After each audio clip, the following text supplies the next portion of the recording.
Vous est-il déjà arrivé, devant un film, d'être soudain pris d'une étrange sensation, comme attiré par un aimant, une connexion se créer entre vous et un film, une scène, un moment particulier, un instant de cinéma qui marque irrépressiblement votre esprit.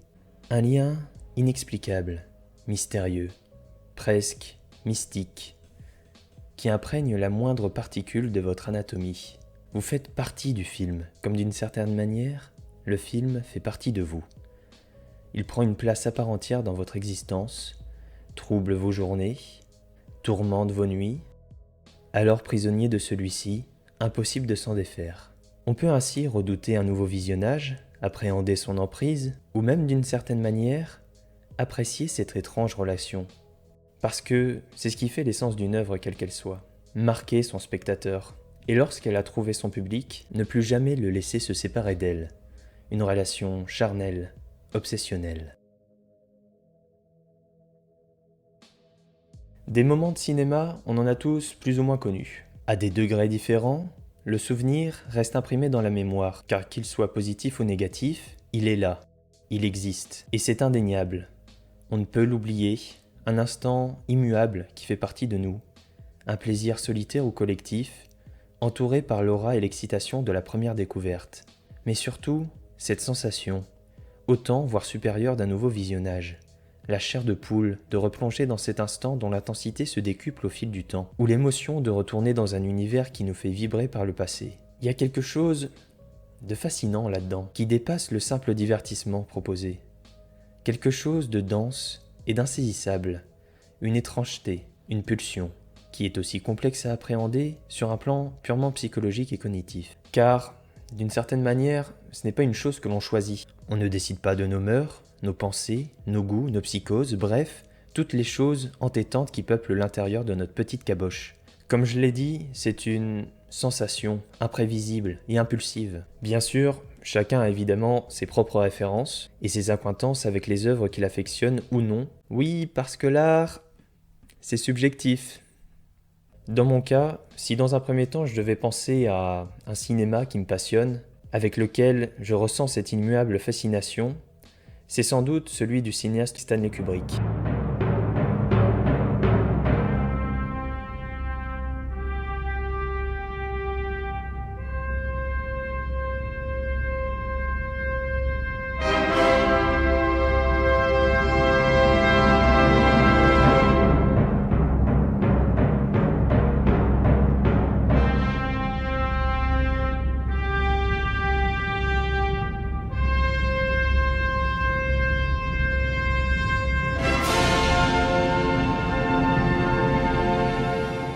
À travers la découverte de sa filmographie et au fur et à mesure des longs métrages, il y a un côté entêtant dans le cinéma de Kubrick.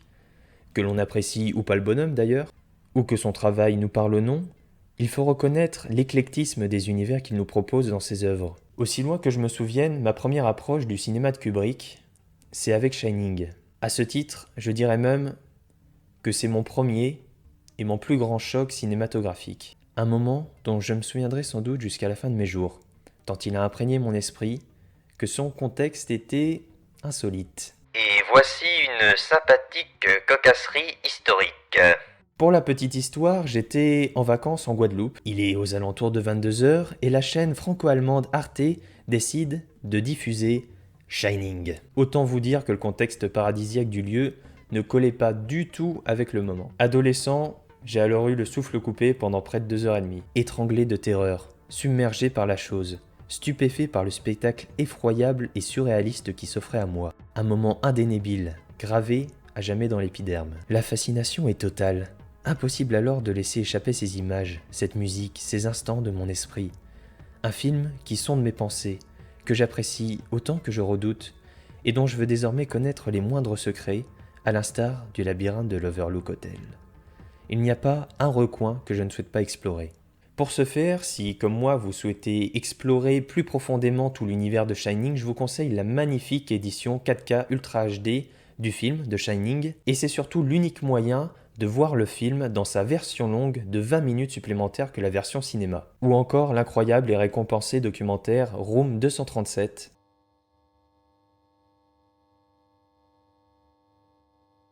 où l'on prend véritablement conscience de toute l'ampleur du travail derrière la production du film. Outre les mystères qui entourent Shining, c'est toute la folie qui plane au-dessus du lieu de l'action et de son personnage principal.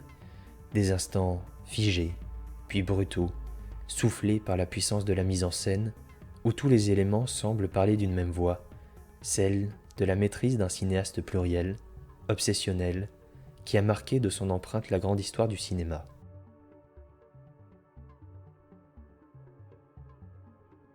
Et pas seulement avec Shining d'ailleurs. On peut citer l'irrévérence de Lolita, le cynisme du docteur Folamour, la magnificence de Barry Lyndon, la sincérité de Eyes Wide Shut, l'immensité de 2001 l'Odyssée de l'espace, ou encore la folie pure et simple d'Orange Mécanique et Full Metal Jacket.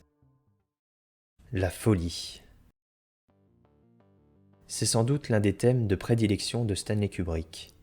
Au travers des portraits qu'il dresse des personnages de la société, ce sont des visages, des regards, des expirations, où l'on peut lire la folie, des instants suspendus, irréels, où sans un mot, on comprend toute l'hérésie de la nature humaine, la puissance et l'impuissance, la rage, le désir, la peur. Des portraits de déviants, d'aberrations de la nature qui commettent des actes inqualifiables, sans remords, dénués de conscience. Et ce sont ces visages qui fascinent, car ils nous font peur. Même dans une œuvre de fiction, la réalité est bien là. Et c'est cette mince frontière entre le rêve et la réalité, une zone somme toute étroite, qui est le sujet de l'obsession des spectateurs. Impossible alors de s'en détacher. Elle est précisément là la puissance du cinéma. Si certains se complaisent dans un pur divertissement, à éteindre leur cerveau devant un film, eh bien, on n'y peut pas grand-chose.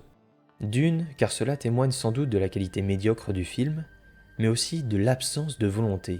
Alors attention, je ne dis pas qu'elle est obligatoire, mais qu'il faut, si on veut se passionner pour des longs métrages dont on se souviendra, si on souhaite vivre une réelle expérience, toucher du doigt le choc de cinéma comme on le vit que rarement dans une vie, il faut exercer sa curiosité, oser aller explorer des recoins inattendus, méconnus, car il arrive parfois qu'un petit miracle se produise, celui d'une rencontre indéniable qui prendra une place majeure dans l'esprit, celle de la fascination, celle de l'obsession. Et pas nécessairement besoin de partir en vacances en Guadeloupe pour cela. Même si je vous le conseille parce que c'est vraiment super. Le cinéma, les DVD, la télévision, le streaming, nous avons la chance d'être libres de piocher là où bon nous chante. Alors, il suffit de sauter dans le grand bain et d'oser découvrir, pour pourquoi pas, se créer de nouvelles obsessions. Mais jusqu'où l'obsession peut-elle aller ? N'y aurait-il pas, derrière certaines images, certaines histoires, quelque chose de plus vertigineux encore ? L'obsession a-t-elle réellement une limite ?